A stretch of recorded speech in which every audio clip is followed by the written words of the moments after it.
Hello everyone, कैसे हैं आप सब। एग्जाम ट्रिक्स में आपका स्वागत है। मेरा नाम महेश सोनी है। मैं आपको आज करवाने वाला हूँ रीजनिंग। रीजनिंग में एक्चुअली स्पेलिंग गलत हो गई। रीजनिंग करवाने वाला हूँ। रीजनिंग में हम केस कर रहे हैं, कैसलेट जिसको बोलते हैं। पूरा सेट कर रहे हैं। तो सेट में पजल्स में एक्चुअली ये पजल्स के सेट होते हैं। यहाँ पर 3 4 5 क्वेश्चन का सेट आता है। तो मैं एक क्लास अभी करवाया हूँ। आज की दूसरी क्लास है। एक एक करके हम इनके केसेस को करेंगे और डिफरेंट वैरायटी के केस को मैं आपको करवाऊंगा, आपके सामने रिप्रेजेंट करूंगा, ताकि आपको ऐसे वैरायटी वैरायटी के जो केसेस होते हैं, जो कैसलेट आते हैं, उनका आइडिया लग सके आपको। ठीक है। तो उसी कड़ी में मैं रीजनिंग का ये दूसरा केस लाया हूँ। दो दो केस कर रहे हैं हम। तो देखो, आपको ये बहुत इंपॉर्टेंट है। रीजनिंग में आप किसी भी एग्जाम के लिए, चाहे आप बैंकिंग का कोई सा भी एग्जाम आप देना चाहते हैं, बैंकिंग का कोई सा भी एग्जाम आप टारगेट कर रहे हैं, एसएससी का आप एग्जाम ले लो, रेलवे में पूछा जाता है, कैट में आपका एलआर पूछा जाता है। ठीक है। और बात करूँ तो सी सेट में भी पूछा जाता है। ठीक है। तो आप रीजनिंग के लिए बेहतरीन तरीके से तैयारी कर सकते हैं। अगर आप चैनल पर नए हैं तो वीडियो को लाइक करके चैनल को सब्सक्राइब जरूर करें और शेयर करें अपने दोस्तों के साथ। देखो, केस पढ़ते हैं। ये केस दिया है, हिंदी इंग्लिश दोनों में मैं लगा दिया हूँ। ये हिंदी का केस है और इसी को आप इंग्लिश में भी पढ़ सकते हैं। 10 व्यक्ति PQRSTUVW बाई XY, 10 अलग अलग महीने में ये नाम दिए हैं। तो आप इसको हिंदी में पढ़ लें। मैं इंग्लिश में करवा रहा हूँ ताकि हिंदी वाला आपको बेहतर समझ में आ जाता है। इंग्लिश वाला मैं पढ़ रहा हूँ। ठीक है। देखो, 10 person PQRSTUVWXY are applying for the visa on 10 different month। जनवरी मार्च, देखो फरवरी नहीं है, अप्रैल मई जून जुलाई अगस्त सितंबर अक्टूबर नवंबर नहीं है, दिसंबर है, ऑफ द सेम ईयर। ध्यान रहे, एक चीज़ मैं आपको और क्लियर कर दूं कि भाई जब भी ऐसे महीने वाले केसेस आते हैं तो वो एक साल के सेम मंथ मतलब होते हैं, सेम ईयर में ही होते हैं। अथवा जब आपको ईयर देता है तो ईयर में जब बात करता है तो वो महीने वहाँ पर फिर सेम होते हैं। जैसे कि मान लो कि एक 1975 का हो गया, एक 1996 का हो गया, एक 2000 का हो गया, एक 1980 का हो गया, तो वहाँ पर मंथ सेम रहता है। फिर आपको ये नहीं देखना होता कि 1980 वाले में पता चला जनवरी हो तो दूसरे वाले में फरवरी, तो फिर वो अलग अलग हो जाएगा। नहीं, उसमें बोला भी रहता है कि सेम मंथ होगा, बट अगर नहीं भी बोला है तो आपको सेम मंथ एज्यूम करके चलना पड़ता है। और यहाँ पर जैसे बोला है तो जन आपको मंथ दिया है तो यहाँ पर ईयर आपको सेम बोला है, तो सेम आप किसी भी साल का ले लो। एक साल में 12 महीने होते हैं, उन्हीं 12 महीने में से ये आपको 10 मंथ या 6 मंथ 8 मंथ जो भी दिया रहेगा उसी साल का दिया रहेगा। ठीक है। All the information is not necessarily in the same order, मतलब सेम ऑर्डर में जरूरी नहीं कि हो। अब हम बना लेते हैं। देखो, एस अप्लाई। अब सबसे पहले तो यहाँ पर लिखना पड़ेगा, तो मैं एक काम करता हूँ, अगले पेज पर बनाता हूँ ताकि ये महीने आ जाएं, बिकॉज हमें 10 महीने लिखने हैं। तो अगर मैं यहाँ लिखूंगा तो हो सकता है, देखो कोशिश करता हूँ मैं। ये रहा जनवरी। ठीक है। मैं कोशिश करता हूँ किसी पेज में आ जाए, नहीं आ रहा। जनवरी, मार्च, अप्रैल, मई, जून, जुलाई, अगस्त, सितंबर, अक्टूबर एंड दिसंबर। ठीक है, थोड़ा और कंजस्ट कर दूं। देखो, ये मैं बनाया हूँ। अब यहाँ पर मैं लाइन खींच देता हूँ। जितने केस हो सकता है, एक से ज़्यादा केस बन जाए। ठीक है, तो वो मैं केस लेके चल रहा हूँ, बिकॉज केस एक से ज़्यादा बन सकते हैं, इसलिए मैं लाइन खींच देता हूँ आपकी सहूलियत के लिए। 10 महीने दिए हैं। एक चीज़ यहाँ पर जो नोट करने की बात होती है वही वो ये होती है कि यहाँ पर कोई महीना 28 का होगा, कोई महीना 30 का होगा, कोई महीना 31 को होगा। यहीं से डिफरेंस क्रिएट होता है। तो ये आपको बहुत आसानी से, बहुत अच्छे से समझ में आना चाहिए। ठीक है, ये लाइन खींच देता हूँ। जितने भी केस बनेंगे हम बना लेंगे अपने अनुसार। देखो, मैं आपको अगर बताऊँ तो सिर्फ आपको 4 चीज़ें याद रखनी है। जून होता है, एक एक जून होता है,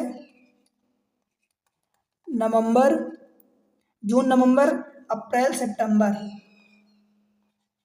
अप्रैल सितंबर। ये याद करने का तरीका है कि जून नवंबर जानिए, अप्रैल सितंबर 30, तो ये 30 के होते हैं। 4 महीने 30 के होते हैं। फरवरी को आप अलग से काउंट कर लो तो 28 की अथवा 29 की हो जाएगी। बाकी सब 31 के होते हैं। ठीक है, बाकी रिमेनिंग सभी 31 के होते हैं। तो यहाँ से देख लो, सबसे पहले तो जनवरी है 31, मार्च 31, अप्रैल 30 का है, इसलिए मैं इसमें गोला लगा रहा हूँ ताकि अलग से मुझे दिख जाए। मई 31, जुलाई 31, ये जून है, सॉरी जून है, तो ये जून 30 का हो गया, तो ये इनमें गोला लगा दिया। जुलाई अगस्त सितंबर 30 का हो गया, बाकी सब 31 के हैं। जो नहीं लिखे हैं या लिखे हैं लिख दो, कोई दिक्कत नहीं है, पर आप सिर्फ 31 वाले को 30 वाले को लिख लो, बाकी सब दिख जाएंगे कि वो 31 के ही है, ठीक है। अब देखो यहाँ से हम इंफॉर्मेशन को पढ़ते हैं। S apply visa in the months having even number of days. अब भाई इवन नंबर ऑफ डेज तो मतलब या तो जून में हो सकता है, या अप्रैल में हो सकता है, या सितंबर में, 3 ही इवन मंथ वाले हैं। तो देखो मैं क्या कर रहा हूँ, यहाँ पर मैं अप्लाई कर रहा हूँ एस को। एस या तो यहाँ बैठ जाएगा, एक ये केस बन जाएगा। एस को मैं या तो यहाँ बैठा दूँ, दूसरा केस बन जाएगा, या एस को मैं इस वाले में बैठा दूँ तो ये तीसरा केस बन जाएगा, ठीक है भाई। कोई दिक्कत यहाँ तक? चलो, B apply 2 month before S. अब 2 महीने पहले का मतलब ये हुआ कि उनके बीच में 1 मंथ का गैप है, समझ में आया। तो बी को अप्लाई कहाँ करवाओगे, 2 महीने पहले। तो देखो अब अगर एस को यहाँ आप अप्लाई करवा दिए, तो बी को अगर मार्च में अप्लाई करवाते हो तो 1 ही महीने का गैप जाएगा। जैसे कहते हैं ना कि मान लो 1 अप्रैल में अप्लाई किया, फिर दूसरा मार्च में करेगा, तो 1 महीने का गैप आएगा। और मार्च के पहले फरवरी तो है नहीं कि फरवरी में अप्लाई करवा दोगे तो 2 महीने का गैप हो जाएगा। मार्च के बाद डायरेक्ट ये पहले जनवरी है, और जनवरी में अगर आप अप्लाई करवाते हो तो यहाँ महीने की बोला है, B apply 2 months before S, तो भाई यहाँ पर 3 महीने का गैप हो जाएगा। अगर आदमी की बात करोगे तो एक ही आदमी बीच में आ रहा, मतलब 2 आदमी बाद, 2 आदमी पहले अप्लाई हो रहा, पर महीने का गैप देखोगे तो 3 महीने का गैप हो जाएगा। तो यहाँ पर ये वाला केस तो देखो हट गया, यहीं से समझ आया, ये केस हट गया। क्लियर हो रहा क्या? ये वाला केस हट गया। अब देखो यहाँ पर फिर तो ये वाला केस बचा। अब एस तो यहाँ है, तो 2 महीने पहले आप यहाँ पर अप्लाई करोगे, कौन है, बी, ठीक है भाई। एक एक चीज़ समझना, बिकॉज सेट जो होता है ऐसा ही सॉल्व होता है, वहाँ पर रीजनिंग आपको लगानी पड़ती है। तो भी यहाँ अप्लाई करोगे, B apply 2 months before S. तो देखो मई, जून के पहले मई और उसके पहले अप्रैल। बी अगर यहाँ पर एस यहाँ पर है तो अगस्त, उसके पहले जुलाई अगस्त, तो ये हो गया बी यहाँ पर, ठीक है, समझ आया। अब देखो only 3 months gap between B and Q. B and Q के बीच 3 महीने का गैप है। अब ध्यान रहे 3 महीने का गैप और 3 लोगों का गैप अलग अलग होता है, क्योंकि यहाँ पर महीने सभी नहीं लिखे हैं, तो महीना कम ज़्यादा हो सकता है और लोग कम हो सकते हैं, ठीक है। तो इनके बीच देखो बी एंड क्यू के बीच ओनली 3 मंथ का गैप है, मतलब इनके बीच में 3 महीने आ रहे हैं, ठीक है भाई। तो बी अगर इस वाले केस को लेते हो तो 1 2 3, देखो 3 महीना गिनोगे तो अप्रैल के बाद मई 1, जून, जुलाई 2, 3 अगस्त, तो क्यू यहाँ आ जाएगा। इस वाले को अगर लेते हो तो इधर देखोगे तो 1 अगस्त सितंबर अक्टूबर, 3 महीने का गैप हो गया। फिर डायरेक्ट नवंबर नहीं है, ये दिसंबर आ गया, बताओ दिसंबर आ गया तो 4 महीने का गैप हो जाएगा। ना चाहते हुए आप 4 महीने का गैप दे दोगे, पर वो 3 ही महीने का गैप बोला है। हाँ, अगर इसी में 3 महीने की जगह 3 आदमी का गैप बोला होता है तो फिर आप यहाँ अप्लाई कर सकते थे, बट यहाँ पर 3 महीने का गैप बोला है, तो जैसे ही अक्टूबर के बाद आप दिसंबर में अप्लाई करवाओगे इसको क्यू को, वैसे ही 4 लोगों का गैप हो जाएगा, मतलब 4 महीने का गैप हो जाएगा, 3 लोगों का 4 महीने का। तो ये भी केस चला गया, चौथा केस भी चला गया, ठीक है, ये भी केस चला गया, ठीक है भाई, समझ में आ रहा। अब ये हो गया। अब देखो आगे बढ़ते हैं। Only 3 month gap between B and Q, यहाँ तक हो गया। As many person apply before Q as after X. Q के पहले जितने लोग अप्लाई कर रहे हैं एक्स के उतने ही बाद अप्लाई कर रहे हैं। तो क्यू के पहले गिनोगे तो 1 2 3 4 5 6, अब महीने की बात नहीं किया, कितने लोग पर्सन की बात किया है, 1 2 3 4 5 6, तो 6 अगर क्यू के पहले अप्लाई कर रहे हैं तो एक्स के बाद, तो 1 2 3 4 5 6 यहाँ हो गया, मतलब एक्स यहाँ आ जाएगा, ठीक है, समझ आया इतनी बात। आगे बढ़ते हैं। फिर देखो क्या बोला है, मोर than 3 person apply between X and T. X और टी के बीच में 3 से ज़्यादा, देखो 3 और 3 से ज़्यादा में अंतर होता है, यहाँ पर बोला है मोर देन 3, एक्स और टी के बीच में 3 से ज़्यादा लोग अप्लाई करेंगे। तो ये रहा एक्स और टी, तो इधर रखोगे मान लो तो 1 2 3 ही आ जाते हैं, उनके बीच में बोला है मोर than 3 person apply between X and T. अगर टी को इधर उसके पहले अप्लाई करवाते हो तो 1 2 ज़्यादा से ज़्यादा 2 लोगों का गैप दे सकते हो, पर इधर 3 भी नहीं, 3 से ज़्यादा चाहिए, 1 2 3 तो यहाँ हो गया। अब 3 से ज़्यादा तो मिनिमम आप 4 अप्लाई करवा सकते हो, या तो यहाँ दे सकते हो, देखो 1 2 3 4 गैप दे सकते हो, 3 से ज़्यादा, तो या तो आप टी को यहाँ करवा सकते हो या फिर टी को यहाँ करवा सकते हो। तो इस वाले केस को मैं यहाँ लिख देता हूँ, ठीक है। ये क्यू यहीं पर है, एस यहीं पर है, एक्स यहीं पर है, भी यहीं पर है, यही वाला केस को मैं इधर 2 जगह अप्लाई करवा रहा हूँ, ठीक है। समझ आया? तो या तो टी को आप यहाँ करवा सकते हो या टी को यहाँ, बिकॉज वो 3 से ज़्यादा बोला है तो 3 नहीं हो सकता, 3 से ज़्यादा या तो 4 हो जाएगा या 5 जाएगा या उससे और ज़्यादा, तो यहाँ पर 4 और 5 के 2 केस संभव है, ठीक है। समझ में आया?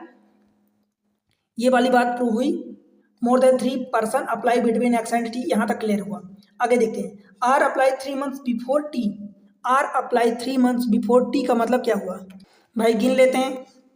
देखो 3 मंथ पहले, R apply 3 months before T, उसका मतलब ये हुआ कि 3 मंथ पहले अप्लाई किया, इसका मतलब उन दोनों के बीच में 2 महीने का गैप हुआ। 2 आदमी की बात नहीं हो रही, जहाँ मंथ की बोला है आप मंथ को काउंट करोगे, जहाँ आदमी की बोला है वहाँ आदमी को काउंट करोगे। 3 मंथ्स बिफोर का मतलब उनके बीच में 2 मंथ का गैप है।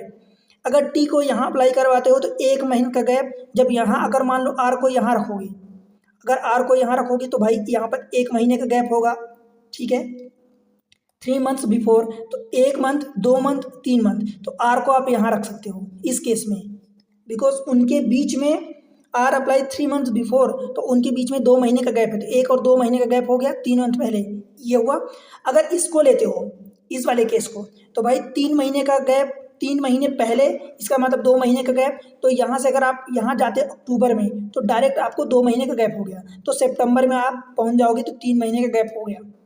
समझ आया? देखो यहाँ पर 1 और 2 लोगों का गैप हुआ, पर यहाँ पर 1 का ही बीच में गैप है, इसलिए गैप को, महीने को आप बिल्कुल भी कंफ्यूज नहीं करना है, आपको अलग अलग दोनों को रखना है। आर अप्लाई 3 मंथ्स बिफोर, तो देख लो यहाँ पर बिकॉज दिसंबर के पहले नवंबर नहीं है, तो नवंबर अक्टूबर 2 महीने तो गैप हो गया, और ये तीसरा सितंबर हो गया, तो तीसरे महीने पहले, 3 महीने पहले, तो ये हो गया 2 महीने का गैप। और यहाँ पर अगर आप देखोगे तो भाई यहाँ पर भी 1 और 2 महीने का गैप हो गया, और ये 3, बट नंबर ऑफ पर्सन यहाँ पर 2 बीच में है और यहाँ पर 1 ही बीच में है, ठीक। आगे देखते हैं, फिर बोला है the number of person applying before R is 3 more than the number of person applying after P.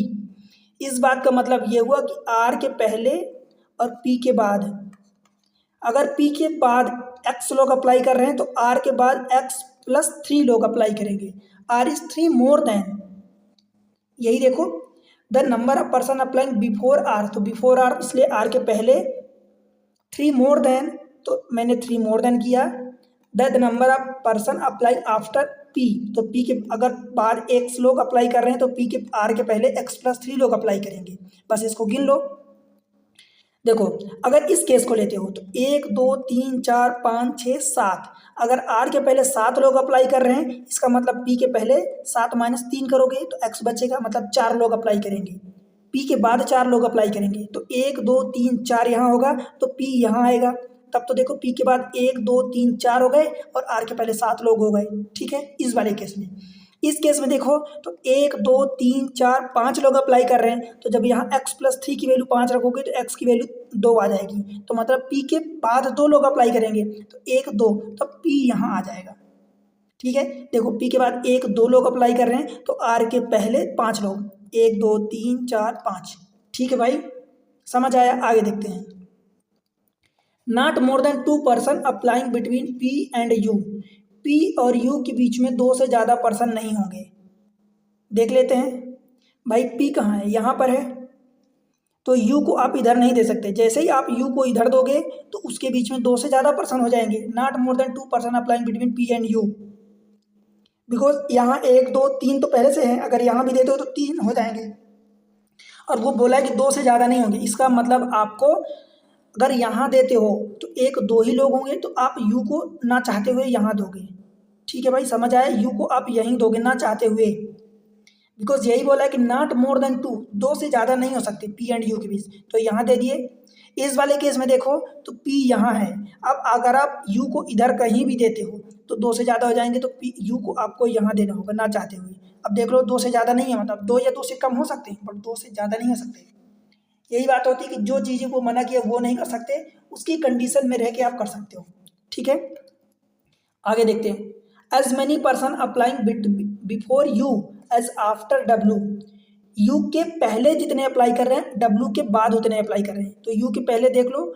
अब देखो भाई, बार बार ये चीज़ है कि यू के पहले आप गिनो। मान लो यू के पहले टोटल कितने हैं, 10 हैं, तो 10 में से एक ये हो गया, एक ये हो गया, 2, तो 8 लोग इधर अप्लाई कर रहे हैं। तो फिर आप गिनो 1 2 3 4 5 6 7 8 ऐसा गिनो। या तो देख लो कि यू के बाद कितना है, तो डब्लू के पहले उल्टा कर दो इसका। यहाँ पर क्या बोला, जैसे कि बिफोर यू, तो यू के पहले आप देख रहे हो तो इसका यू का उल्टा कर दो, और सेम चीज़ है डब्लू का भी उल्टा कर दो। डब्लू के बाद बोला था, डब्लू के पहले देख लो, डब्लू को यहाँ दे दोगे। देखो यू के पहले जितने हैं उतने ही डब्लू के बाद हैं, सेम चीज़ है, तो आप उल्टा कर दो इसका। यू के बाद जितने हैं उतने ही डब्लू के पहले कर दो, तो आपका केस एकदम बराबर होगा। मतलब ये कि बड़े नंबर को गिनने की बजाय आप छोटा नंबर गिन लो। समझ आया? देखो यू के पहले कितने, 1 2 3 4 5 6 7 8। अब 8 लोग आ गए, तो इधर से फिर गिनोगे यहाँ से 1 2 3 4 5 6 7 8 यहाँ, तो फिर यहाँ पर डब्लू के दोगे। तो ये करने की बजाय मैं बोल रहा हूँ कि जो यहाँ बोला है उल्टा कर दो। देखो यू के पहले वो बोला है और डब्लू के बाद बोला है, ये बराबर बोला है, तो आप यहाँ पर अगर ज़्यादा नंबर हो रहे हैं तो आप उल्टा कर दो, यू के बाद कर दो और डब्लू के पहले कर दो। देखो डब्लू के बाद था तो इसको आपने पहले कर दिया, और यू के पहले था उसको बाद कर दिया, ये वाला केस। तो बस यही चीज़ है यहाँ पर हो गई कि यू के बाद 1 है तो डब्लू के पहले 1 हो गया। यहाँ तक ठीक है। अब ये वाला by apply before W, W के पहले बाई अप्लाई करेगा, सेम चीज़ यहाँ पर भी देख लो। या इस वाले केस में तो मैं किया नहीं, यू के बाद 1 तो डब्लू यहाँ दे दोगे, ठीक है। यू के पहले जितने डब्लू के बाद उतने, सेम चीज़, ठीक है। अब एक बोल रहा है स्टेटमेंट आखिरी वाला कि बाई अप्लाई बिफोर डब्लू। अगर आप इस केस को लेते हो तो बाई जो है डब्लू के पहले आएगा, तो यहाँ पर ना चाहते हो बाई को आपको यहाँ देना होगा, और जिसकी वजह से ये केस गलत हो जाएगा, पूरा का पूरा ये केस गलत हो जाएगा। ठीक है भाई, ये केस ही गलत हो गया। इसमें क्या है, बाई को आप यहाँ दोगे तो बाई डब्लू के पहले आ रहा, मतलब आपका ये वाला केस सही बना। समझ आया? ये वाला केस आपका सही बन गया, ये केस, ठीक है। ये भी केस देखो हट गया, और ये भी केस पहले से ही हट गया था, और ये भी केस हट गया था, ठीक है। आपका एक केस बना जो क्लियर है। अब इसके बेसिस पर आप आंसर निकाल सकते हो, ठीक है भाई। तो यही वाला केस मैं अगले पेज पर लिख देता हूं जहां पर क्वेश्चन की डिमांड है, बाई डब्ल्यू भी एक्स।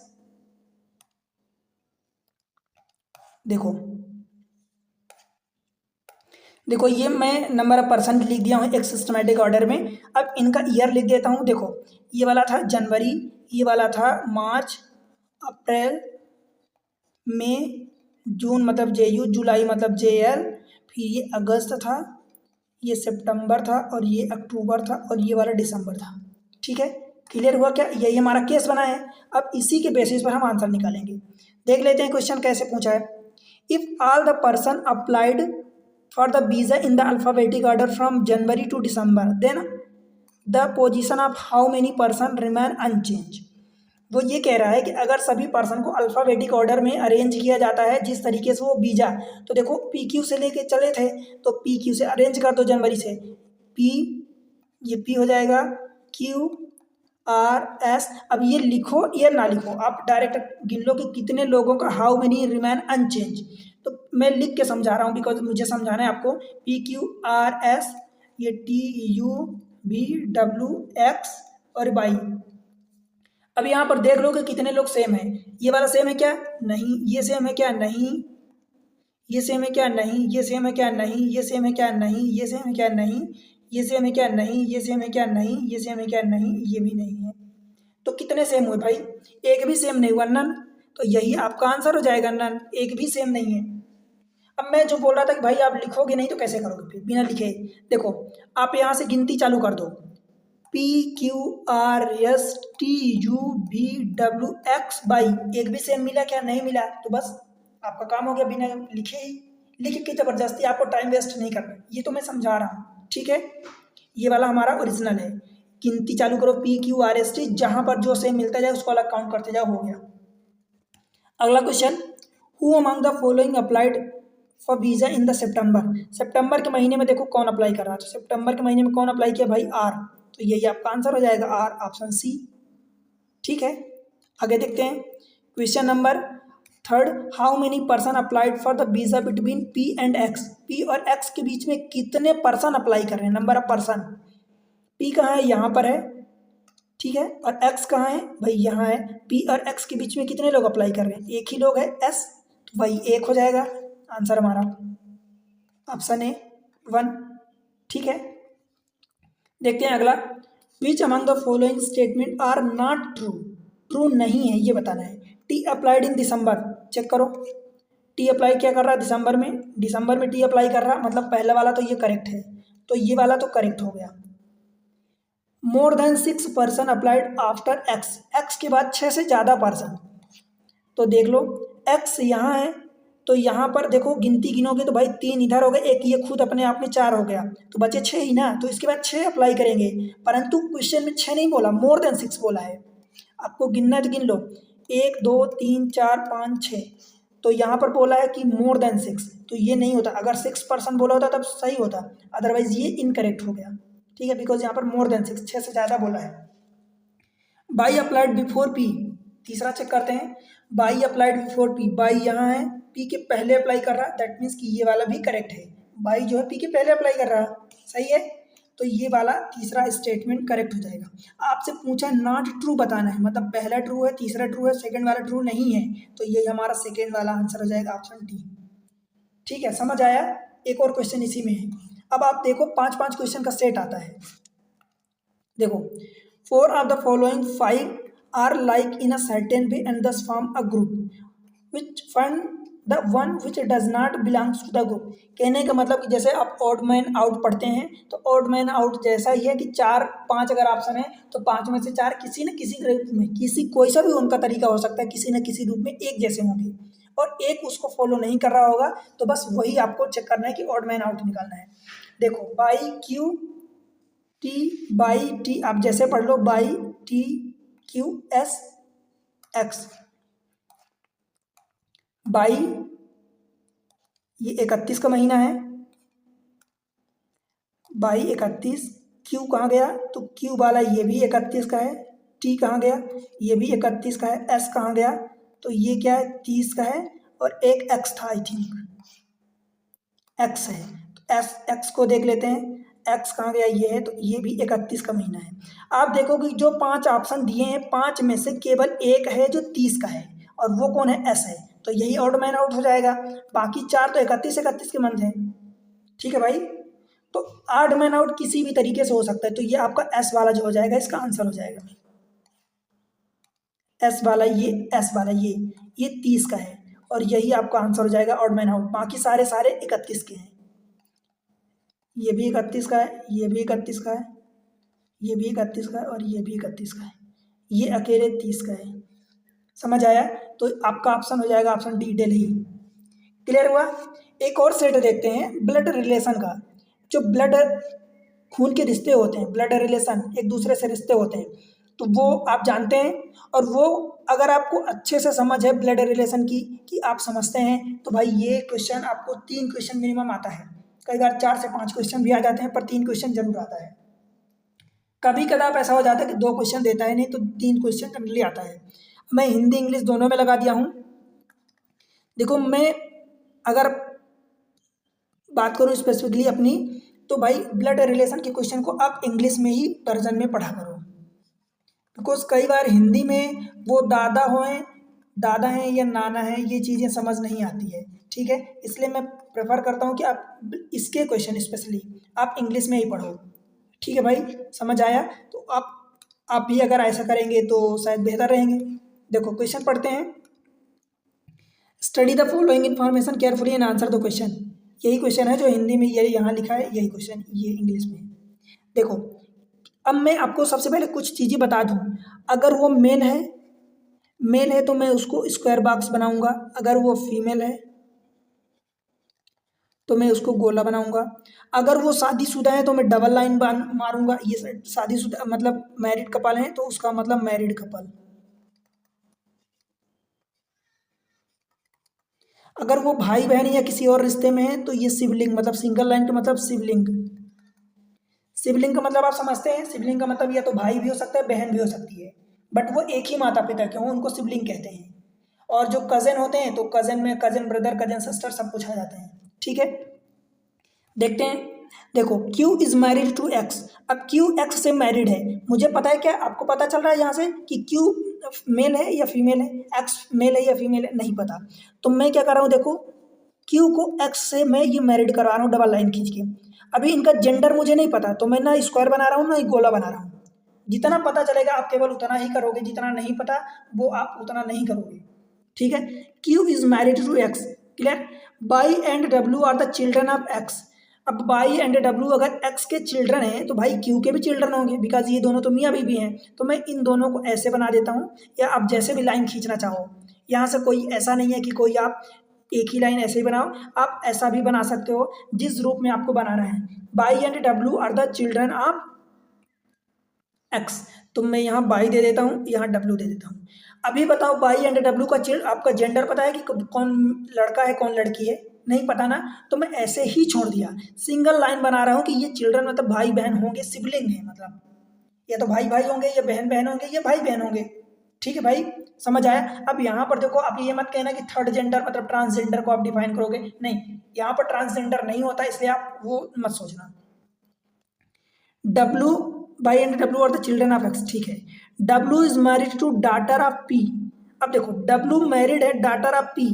अब पी की डॉटर, देखो मान लो पी यहाँ है तो पी की डॉटर तो भाई ये फीमेल होगी। अब जब फीमेल होगी तो यहाँ से क्लियर होगा अगर ये फीमेल है तो फीमेल की शादी मेल से होगी, मतलब डब्ल्यू मेल होगा, पुरुष होगा। समझ आया क्या यानी बात? पहले मुझे नहीं पता था लेकिन अब पता चला, because W is married to daughter of P. तो डॉटर ऑफ पी की डॉटर ये, तो अगर ये डॉटर है तो भाई डॉटर जो है मेल फीमेल है तो फीमेल मेल से ही शादी करेगी। इतना क्लियर हुआ। हु, देखो मैं पिछले लेक्चर में बताया था, हु यहाँ जहाँ पर भी लगेगा वो जिसके बाद लगेगा उसी को डिनोट करता है, मतलब हु पी को डिनोट कर रहा है, ठीक है।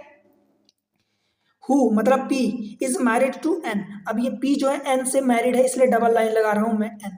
अभी भी मुझे पी और एन का जेंडर नहीं पता, पता है क्या? अभी तक नहीं पता चला, आगे पता चलेगा देखते हैं, पर अभी तक नहीं पता। ये मैरिड है इसलिए मैं डबल लाइन लगा दिया। P is the mother of I. अब भाई पी अगर मदर है मतलब फीमेल है तो देखो मैं इसके लिए गोला बना दिया।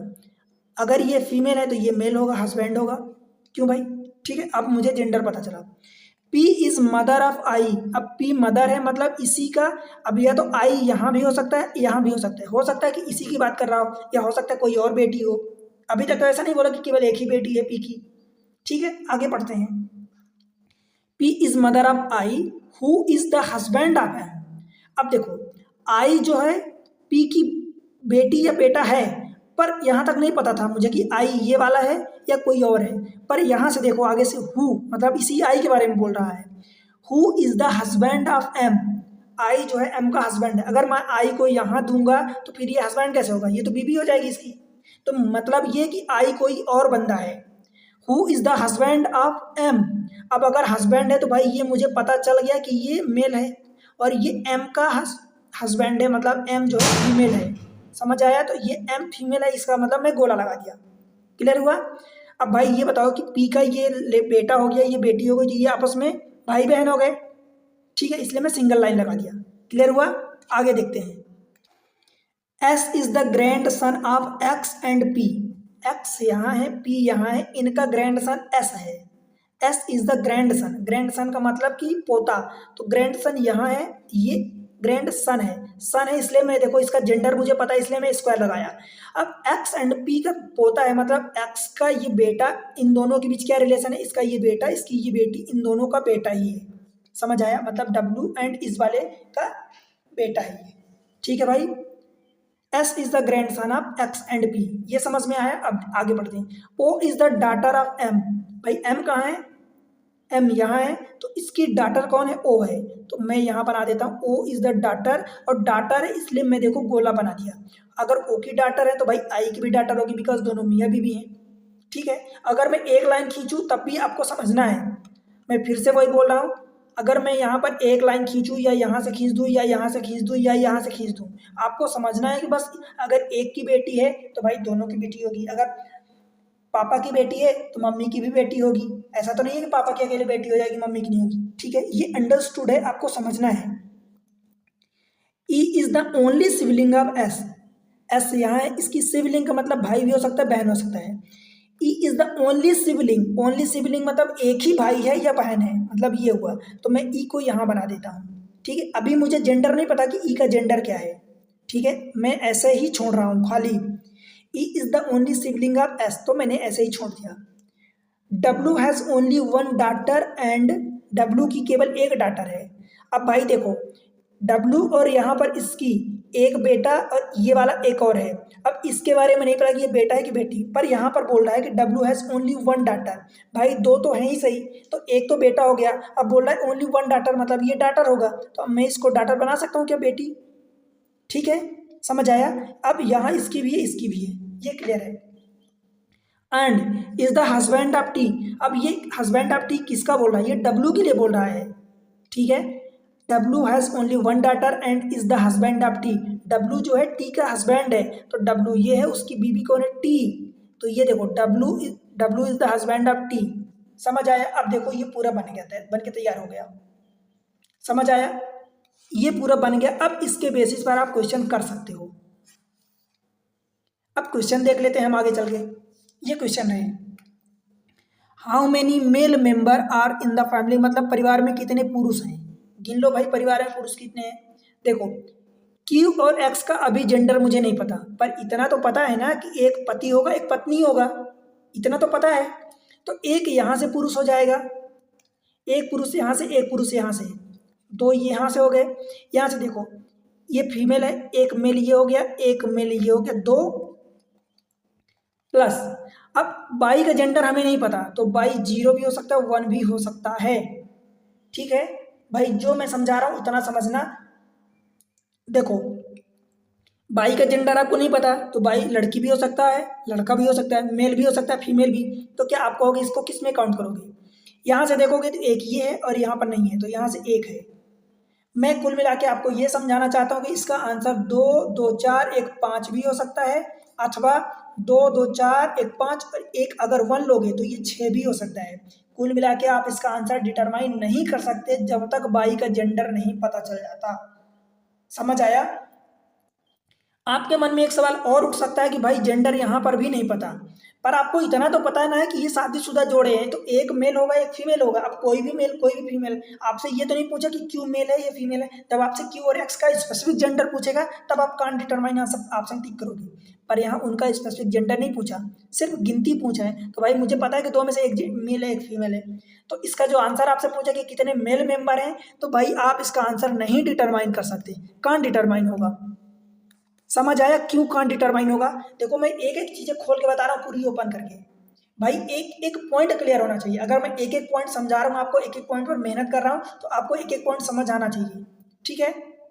अब अगला क्वेश्चन देखते हैं इसी में, how is Y related to T, Y जो है टी से कैसे रिलेटेड है देख लेते हैं। देखो बाई कहाँ है?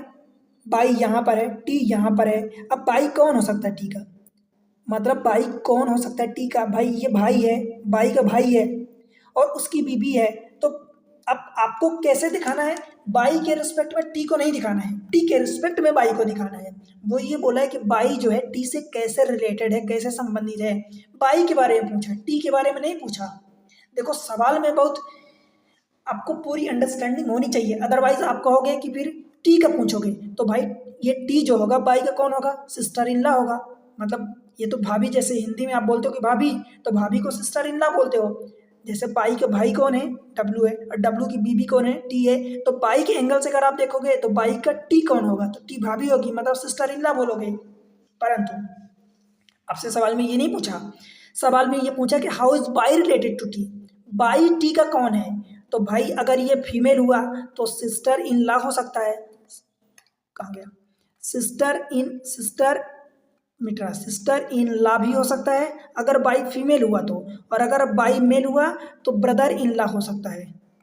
बोलो भाई, तो बाई का अगर नहीं पता तो इन दोनों में से कुछ भी हो सकता है। और अगर देखते हैं ऑप्शन किस टाइप से है, देखो ब्रदर इन लॉ हो सकता है, सिस्टर इन लॉ हो सकता है, सिस्टर ये नहीं हो सकता, आइदर ए एंड बी हो सकता है, ये आइदर बी एंड सी ये नहीं हो सकता। अगर मान लो यहाँ पर ऑप्शन आपको तो डी होगा daily, because brother in law भी हो सकता है, सिस्टर इन लॉ भी हो सकता है, कौन? बाई। पर मान लो अगर अगर ये आइदर का ऑप्शन नहीं दिया होता, यहाँ पर एक ऑप्शन कान डिटरमाइन होता, तब आप कान डिटरमाइन ऑप्शन ही टिक करते। समझ आया? बिकॉज वहां पर आप ना तो ब्रदर इन लॉ कह सकते थे, ना ही सिस्टर इन लॉ क्लियरली कह सकते थे। आप क्लियर वे में कुछ भी नहीं कह सकते थे, तो आप फिर वहां पर कांट डिटरमाइन ऑप्शन टिक कर दे। ठीक है, और इस केस में पर ये तो पता है ना कि या तो ब्रदर होगा या सिस्टर होगा, दो में से कोई एक होगा, तो बस आइदर है ऑप्शन आपके पास, तो उसी को टिक करोगे। ठीक है, अगला क्वेश्चन देख लेते हैं। If Q is the grandmother of S, then how is X related to T. सबसे पहले तो क्यू को ग्रैंड मदर, मदर का मतलब फीमेल हो गया। देखो ये रहा क्यू, क्यू ये रहा, अगर क्यू ग्रैंड मदर हो जाता है इसका मतलब ये फीमेल हो जाता है। समझ आया? अगर ये फीमेल होगा तो एक्स कौन हो जाएगा? मेल हो जाएगा। ठीक है भाई, अब एक्स के बारे में यही पूछा है। If Q is the grandmother of S, then how is X related to T. X अब टी का कौन है? एक्स यहाँ रहा, टी यहाँ रहा, एक्स टी का कौन होगा? देखो भाई टी का ये हस्बैंड है, हस्बैंड के ये पापा जी हैं, तो ससुर हो गए ना, ससुर का मतलब फादर इन लॉ। ठीक है, ससुर का मतलब फादर इन लॉ। अच्छा ये यहाँ पर ये ऑप्शन गलत टाइप हो गए हैं, तो मैं इनको रफ करके थोड़ा सा करेक्ट ऑप्शन लिख देता हूँ। ये ऑप्शन करेक्ट हो गया है।